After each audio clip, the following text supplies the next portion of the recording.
Hello' everyone, কি খবৰ আপোনালোকৰ? নিশ্চয় ভাল। মই অকণমান বাহিৰ লৈ গৈছিলোঁ, তাৰ পৰা আহিলোঁ। এতিয়া খুব ভোক লাগিছে, তাৰ বাবে ভাবিলোঁ কিটচেনত সোমাই কিবা এটা বনাই খাওঁ। আৰু আজি একচুৱেলি মই ৰাতিপুৱা ব্ৰেকফাষ্টত বিশেষ নাখালোঁ, কাৰণ ওলাই যাব লগা হ'ল বাবে ওলাই গ'লোঁ। এতিয়া ভাবিলোঁ লুচি কেইখনমানে বনাই খাওঁ। আৰু যেতিয়া মই বনাওঁ আপোনালোক নিশ্চয় দেখুৱাম কেনেকৈ ফুলা ফুলা লুচি বনাওঁ মই। আহক। চাওক, তেল গৰম হৈছে। এতিয়া মই এখন এখনকৈ লুচি দিম। মই বিটৰুটৰ লুচি বনাইছোঁ দেই, এইটো তাৰ বাবে ৰঙা হৈছে।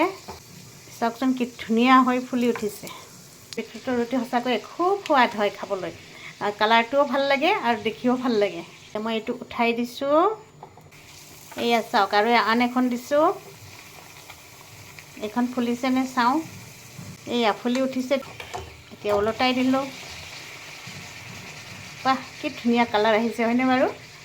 চাওক, দেখিবলৈ কিমান ভাল লাগে। সৰু ল'ৰা ছোৱালী খুব ভাল পায় এনেকুৱা কালাৰফুল বস্তুবিলাক দেখিলে। সিহঁতে এনেকুৱা লুচি দেখিলে পাগল হৈ যায়। ফুলা ফুলা লুচি, তাতে আকৌ ৰেড কালাৰৰ। এয়া হৈ গ'ল।